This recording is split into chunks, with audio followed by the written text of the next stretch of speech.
the first new piece of DSP that I'll show off, we're calling Stabilizer, and it's one of the new modules in Ozone 10. And what, from a theoretical standpoint, what we want to be doing is giving people outcomes. Rather than necessarily focusing on the tech, we want people to have basically a direct path to desirable, like, sonic outcomes for your master. So we thought about sort of the fundamental tools of audio engineering, which are EQ and compressor.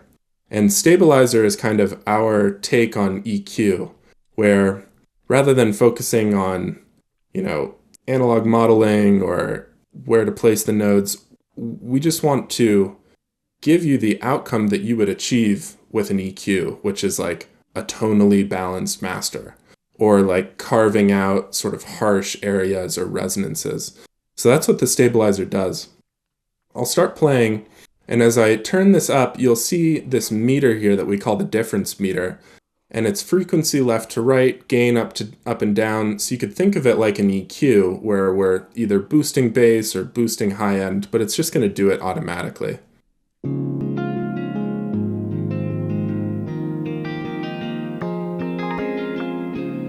You can see it boosting a little bit of bass.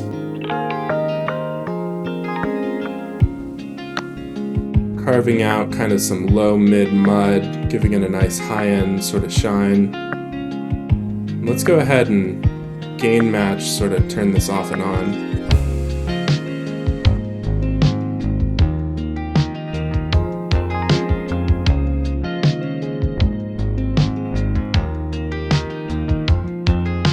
So it's really obviously benefiting from that increased brightness in sort of the upper mids, benefiting from pulling out that mud. When I turn it off, it just kind of sounds flat and dull. So that's really what we're going for here. I guess I'll start looping this region. I have the vocals muted just so I can talk over it a little bit better. And I'll start looking at some of these secondary parameters. Obviously, amount, big knob is the big one. But we also let you sort of target these different genres, and then there's an all-purpose default. So for this one, maybe I'll go for pop, and it's a slightly different target. Something like cinematic's going to be a very different target, getting less high end. For this one, probably pop's a good idea. And then next, I'll jump to these speed and smoothing controls. Hopefully decently self-explanatory, but speed is going to change how quickly the Stabilizer adapts its tonal corrections as the audio comes in. So I'll switch between like a maximum fast speed and then the slowest speed. You can see the EQ kind of going crazy there, and then if I slow it down, it's almost like you have a static EQ now, moving much less often, and then 50 just kind of being a good middle ground. What would you recommend for maybe different instances? Like, why is that a necessary parameter to have in the first place?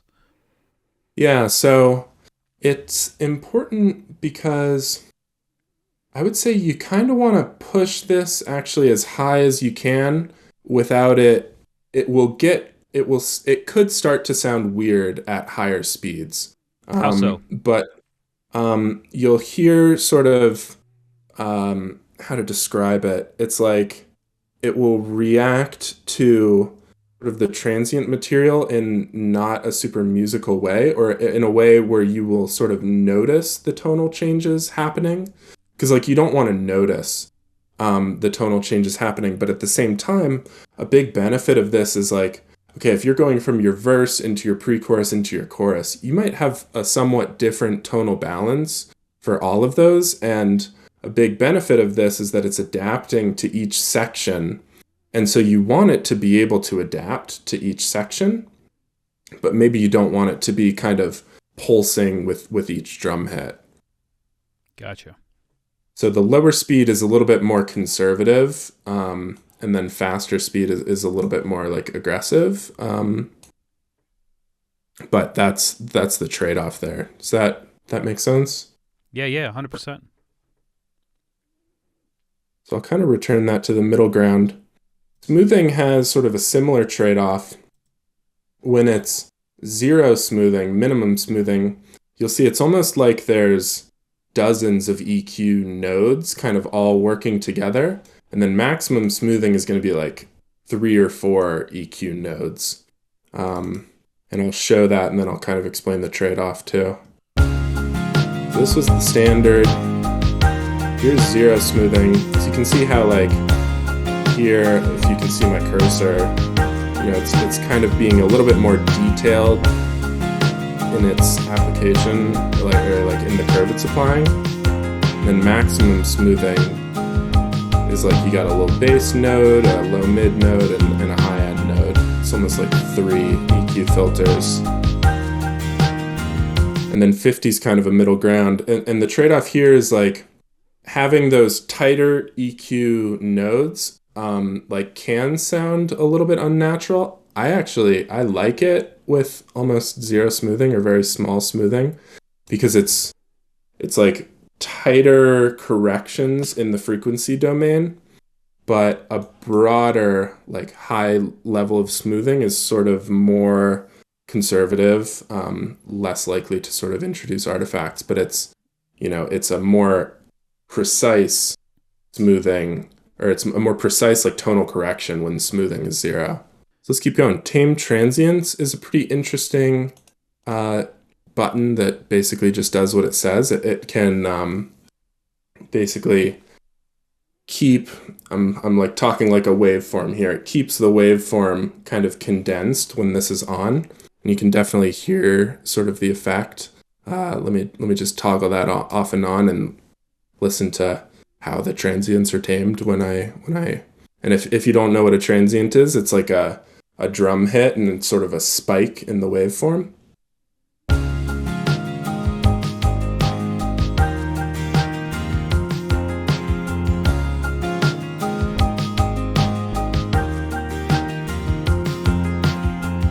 So hopefully you can hear the beginning of those drums are just being contained, and what's actually happening is like the beginning of those drums are just being tonally shaped into the target that you've selected. So do I need useful to feature worry there. about punchiness with the taming of the transients at all, or It'll reduce the punchiness, yeah.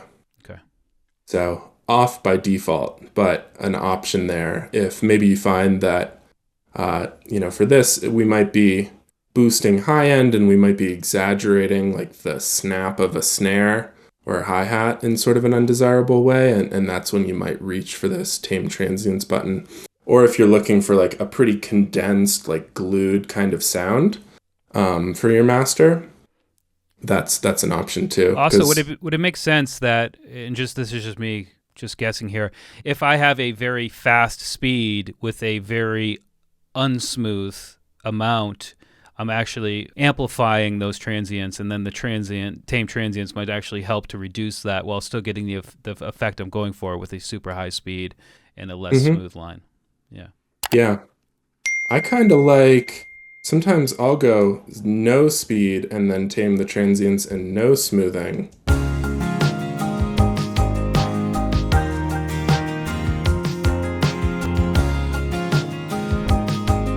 Like you hear that sounds weird, right? Yeah. It's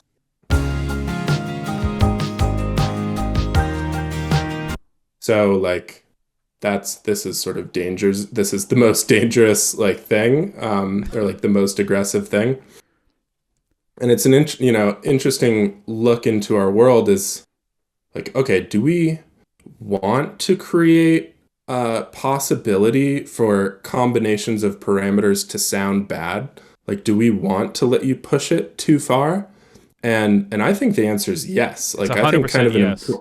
It's right. yes. And we don't want to put the guardrails on so much that you can't possibly make it sound bad. We want to let you find, oh well, it's like find the trade-off. Well, if I push this too hard, then it's going to sound bad for this reason, and then you back it off.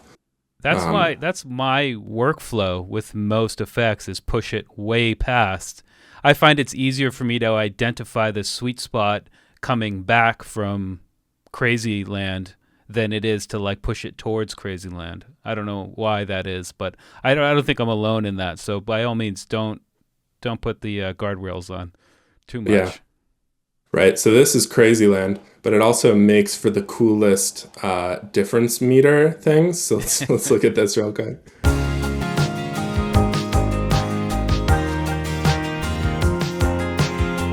Yeah, but it sounds bad. But maybe if we just did like a tiny bit of that.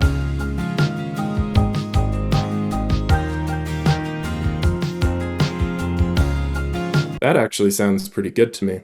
So, we want to make this powerful and customizable and like have a lot of sonic area to explore while also having like a small number of parameters that are self-explanatory. Like hopefully speed is relatively self-explanatory. You turn up the speed, you see it going faster. You turn down the speed, it's not going as fast anymore. So, we want to have a small number of intuitive controls that allow for actually a lot of sonic exploration. These are kind of like third priority controls, tertiary, but it's nice to be able to control sort of the amount of low, mid, and high correction that's happening in each sort of frequency area. So let's say we hate what it's doing to the highs, turn it all the way down, and now nothing above the highs is happening. Similar with the mids, kind of in there. Similar with the lows. So this just kind of lets you balance how much correction it's doing. Like in this case, sort of seeing more high frequency boost than everything else. So if I kind of wanted to keep that in line, I would just do something like that. Maybe pull the mids back a little bit.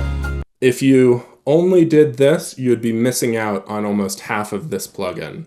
And by that I mean, we've been looking at the shape mode of the stabilizer, where it will both boost and cut the frequencies, but we also have this cut mode. And with cut mode, similar set of controls. This one has actually changed from smoothing to sensitivity. And now in cut mode, we're adaptively looking for resonances in the signal. And then we're going to attempt to sort of tame those resonances. Also harshness, like S sounds and things like that. And so I'm going to turn the vocals on for this because most of what it's going to detect are actually resonances from this vocal. And let's check out what this is going to do.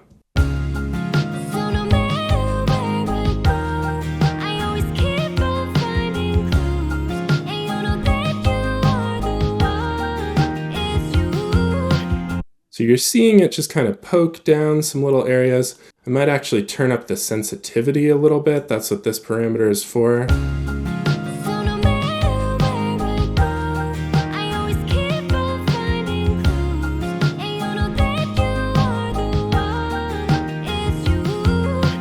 And the processing that we've used here is really, really clean and transparent. So, you might not even hear what it's reducing here, and that's kind of a good thing. But in order to make it easier to control, we've added this delta button. And when I turn this on, now we're going to monitor just the difference between the input and output signal, which in the cut mode is just what's been removed. So let's check that out real quick.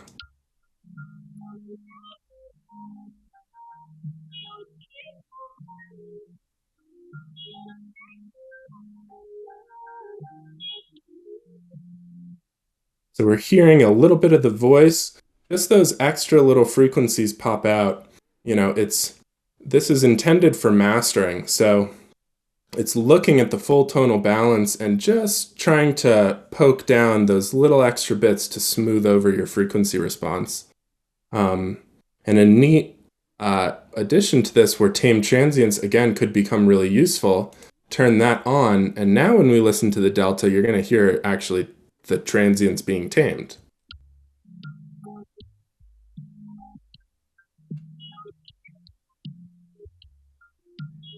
So you hear some like boominess ooh, of the snare, and then the tickiness of sort of the hi-hat, and I think probably the kick drum.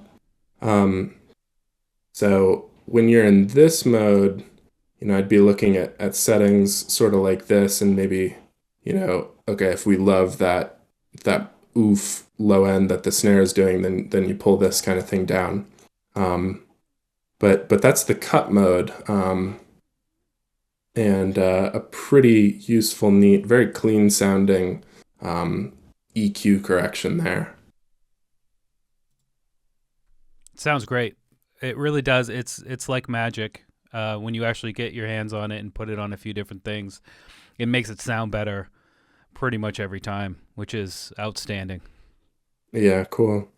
I realized I didn't do an A/B of that before or after. It will probably be subtle. You can see the scale here. This is 3 dB, so we're only doing a dB or two of gain reduction on these.